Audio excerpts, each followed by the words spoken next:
Shut up and sit down.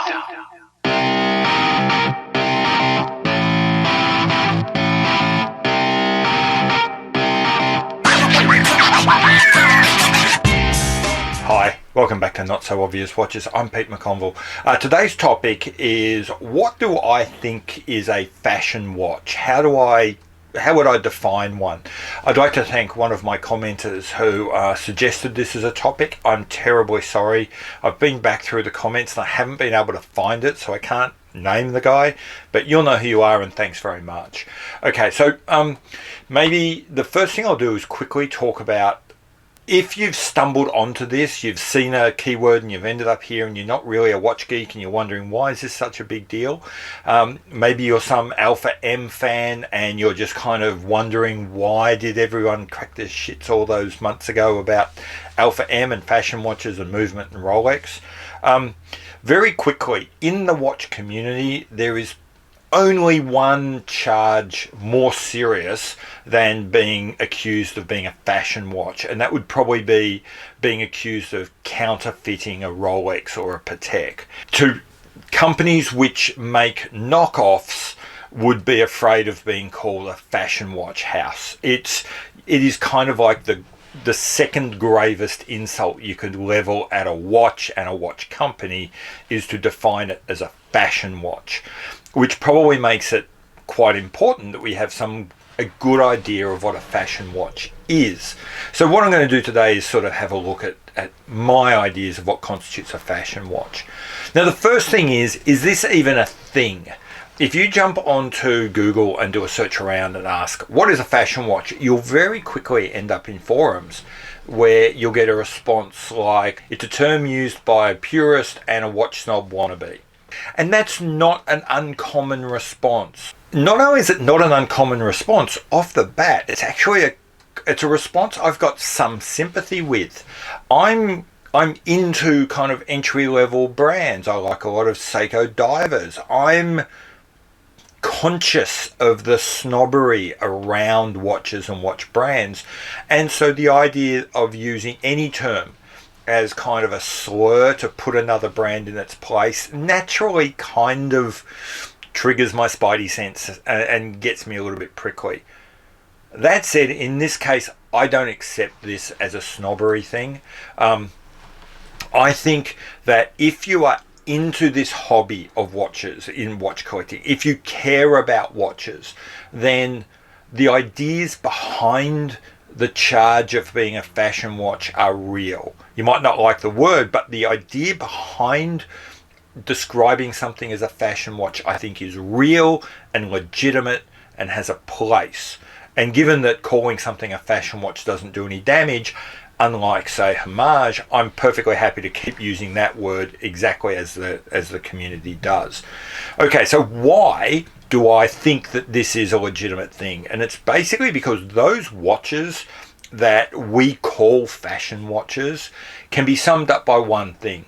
They're generally made by brands that couldn't give a shit about watches. That if they weren't making a watch, they'd be making sunglasses, or they'd be making handbags, or they'd be making flip-flops.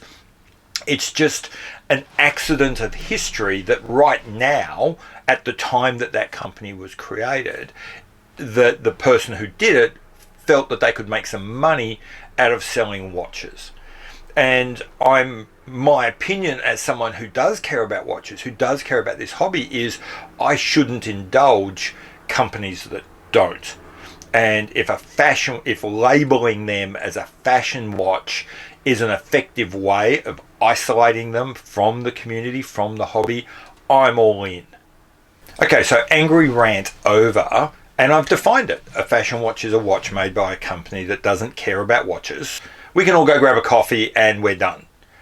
Except I fear we're not. I think there's more going on. I don't think that's a particularly helpful way of describing what I think a fashion watch is. And so let's dig at this a little bit deeper. Now, if you go Googling, you'll very quickly come across a whole bunch of nice, simple rules that people have conveniently given to us. A classic would be that a fashion watch is a watch that is made by a company that actually makes most of its money elsewhere and doesn't make most of its money through selling watches. Easy, nice, simple. Got it? So Daniel Wellington, that pretty much only makes watches, is by definition a real watch company then? Probably not. That rule probably didn't help us very much. So let's start looking at another rule that might come up on Facebook.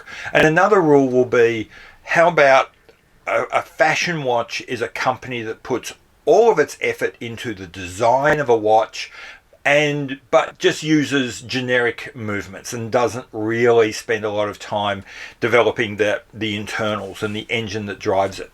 Cool, no problems, on board. So that would mean Zinn and Fortis and Cartier and Parmigiani are fashion watches, but Fossils bought a movement manufacturer, so Fossils a real watch. No, that rule didn't work either. And I think we can keep doing this for a while. I think if you just keep Googling what makes a fashion watch, you're going to keep coming up with these nice simple rules that turn out to be about as useful as tits on a ball. So what we're going to try and do is look at a bunch of watches which generally are regarded within the community as fashion watches, and then try and think of what are the characteristics that define that group.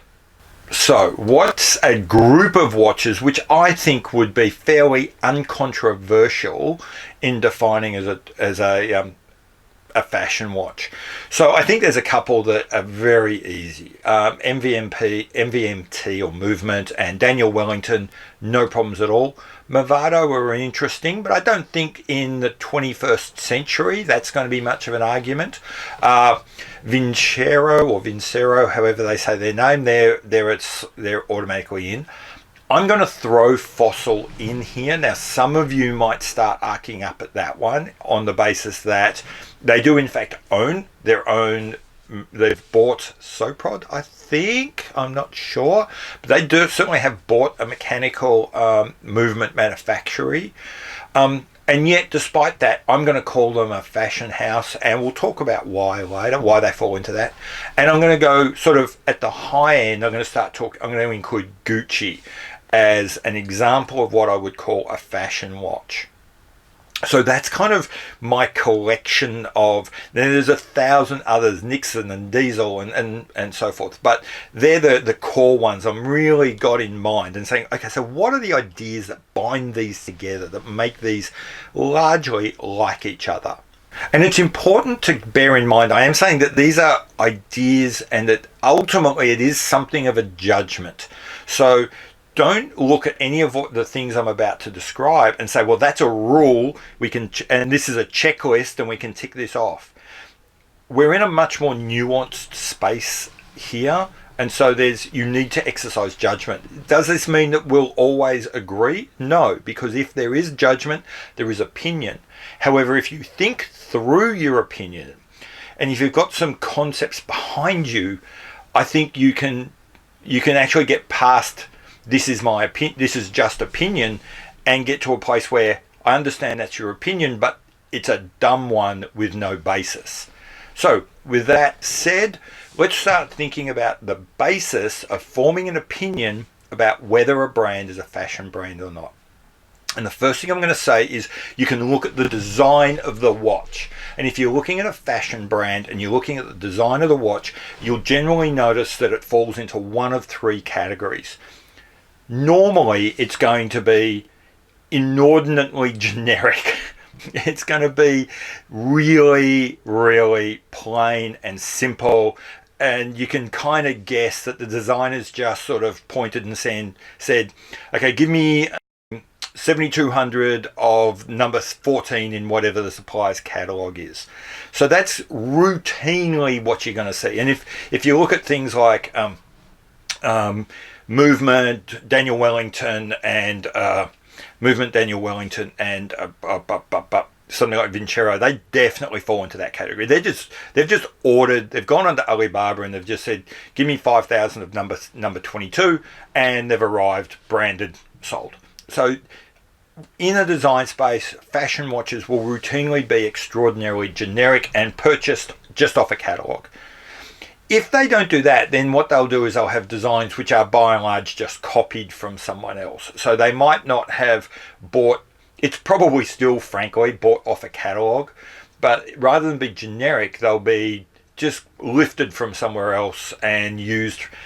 And you'll see this a lot, even reasonably well-known brands such as Gucci, who are a fashion house with a substantial reputation that sells very high-end products.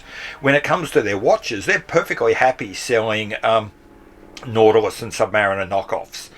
I don't understand why. I don't understand the business behind that. But if you look at their catalogues, they're willing to do it. And so that's something, again, that you'll often see from a fashion watch. One of the things you'll also sometimes see from a fashion watch is, from a design point of view, they'll go the other way. That is, they're not interested at all in making something that is good looking or attractive. It's about making a statement. And so you'll see something that is deliberately obtuse. So deliberately painful to wear, massively oversized. Just, weird ass colours. It's just something that design houses will do, that these fashion houses will do. So that's from a design point of view. It'll be generic, or it'll be a copy, or they'll go the whole other way and make something that's completely pointless but is really big and bold and makes a statement. Now, if you start to look at movements, one of the things you'll notice is routine within the fashion industry is they don't care. Generally, they don't care about the mechanics. And so the mechanics will be the cheapest quartz movement you can conceivably get away with. So it might say Swiss, but it'll be a Swiss Ronda that costs you like $15 when you buy 27,000 of them. And it's really will be like I said, it'll be the cheapest and most dreadful quartz movement they can get. You will see mechanical movements in these watches at times, but there's a really interesting quirk that you'll notice routinely comes up, not all the time, but is routine within fashion watches, or watches that you would think of as fashion watches, which use mechanical movements. And that is, they will not miss an opportunity to show you it's mechanical. And I don't mean putting the word automatic on the front cover, on the dial. What I mean is, if you take a brand like Fossil, once they go to mechanical movement, every single watch will be either an open heart or skeleton. Because what's the point of a mechanical movement if I don't show it to you, if I don't hit you between the eyes with it? That's a giveaway. That doesn't mean every watch that's ever got a skeleton or ever got an open heart is always a fashion watch. But a giveaway, a way to look at a brand, is to say, if you open up their catalogue and almost all of their mechanical watches are skeletonized, you're getting a hint that the mechanics in this case are purely about the fashion of showing you what's there. It's got nothing to do with integrity or history or anything like that, which are all interesting points that we will come to later. When you look at the materials of a fashion watch, and again, this is paradoxically, in a fashion watch, they'll almost always just use steel, covered by a festival of PVD or plating or something, some other material. Sometimes there'll even be resin with just kind of a faux metallic coating.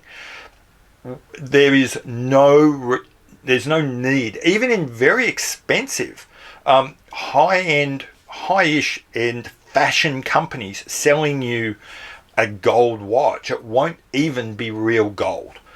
And it's one of these things, there are lots of companies that do this, but these companies will almost always do it. They will never give you an alternative. And this will be very, very common for them. So you will routinely see in a fashion brand that the brand will try and get away with the lowest quality the cheapest base material they possibly can get away with, and then they'll just cover up over the top. Next, we'll look at the marketing. And there is, with a fashion brand, if you go to their website and open it up, you will see some things, some consistent themes in how they sell the watch to you. And this is really a good opportunity to see get inside the brand's head and say, what are they thinking is important? And that's where you start to get an idea about how do they regard their watch.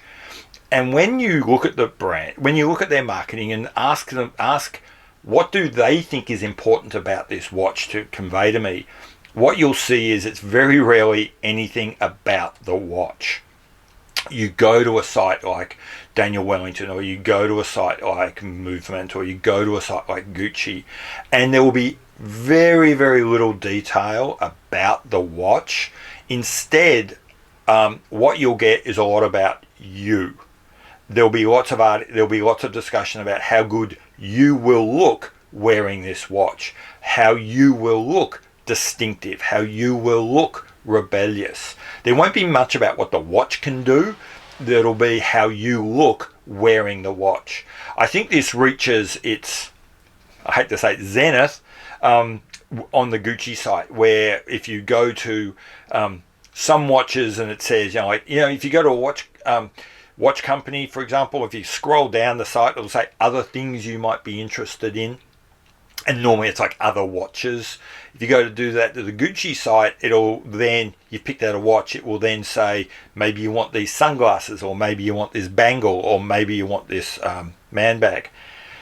Go even further, and where other sites might have more detail about the watch, or something about its history, or something like that, on a place like the Gucci site, as I said, this is the zenith of fashion marketing. They give you the option to go to another site which will show you how you may look if you are wearing the watch in different clothes. Very helpfully, they show you what you would look like from both the front and the back. On the other hand, that's really only going to work if you look like one of their models. One of the things you will notice when a fashion watch is selling you their watch is that it's completely disconnected from any kind of history or any kind of event or any kind of person other than you. So there's no, this is the founder of our company and this is what he thought, or they don't even try. Now, you might not like those sometimes bullshit founding stories. They might not mean anything to you. The fact that the Rolex was once used by Jacques Cousteau, blah, blah, blah, might actually not be your thing. But at least it's a sign that the watch company, the brand that sold you, thought that it might be important to you. They thought that it might be important to you that this thing was once worn by an explorer doing this. This thing was once worn by, Italian Navy's frogmen as they did something brave and displayed their daring do. And last of all, and this is possibly the greatest paradox of the fashion brands, is that fashion watches will be insanely expensive for what they are. You will look at them and they will look quite cheap. We in this community routinely, our idea of an entry-level watch is normally a couple of $100 US. Personally, most watches I buy are in the sort of $1,000 to $2,000 or $3,000 range. I've once or twice gone up above that, once or twice gone below that. That's kind of my range. And yet, despite that, I will look at these fashion watches that might be anywhere from $150 up to maybe $1,000 plus or minus, and I would regard them as insanely expensive, incredibly overpriced compared to what you could get from somewhere else. Here's probably my best example here is, for example, Movado will sell you a crappy three-hand, or in fact it might even be a two-hand, I can't remember, but a very, very simple watch, nothing special going on, the cheapest of cheap materials, cheapest of cheap finishing, no added functionality, and they're going to charge you $1,800 for that.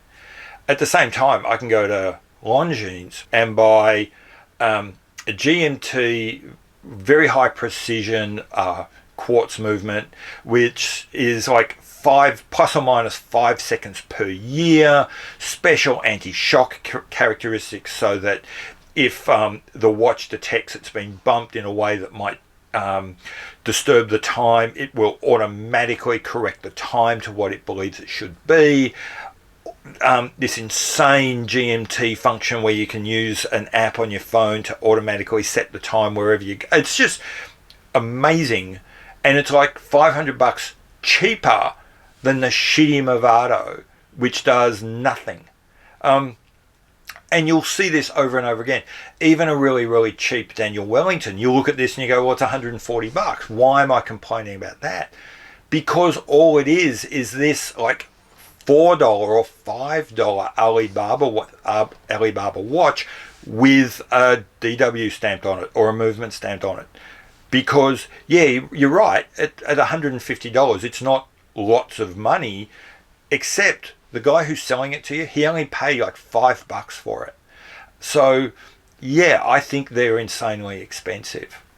Now, again, what's really important to get through is that these are not rules, and you don't have to tick every box. These are guidelines that will help you form a judgment, help you form your opinion about whether you think something is a fashion watch or not. So you could look at one or two of these and say, you know what, I reckon Hublot ticks off some of those. Or you could look at this and say, I think Tag ticks off some of those.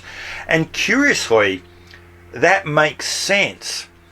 And it sort of leads you to where the discussion goes next, which is the kinds of things that make a fashion brand are the same things I mentioned in an earlier video where I spoke about authenticity in the watch community.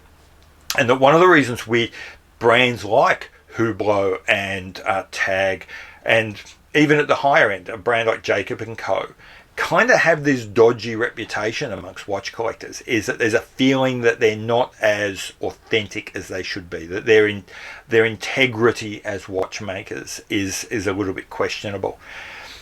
Take those feelings of uncertainty, roll them up to 10, and then you've got to a fashion brand. That's really all a fashion brand is. It's a brand that makes watches with absolutely no authenticity, absolutely no integrity.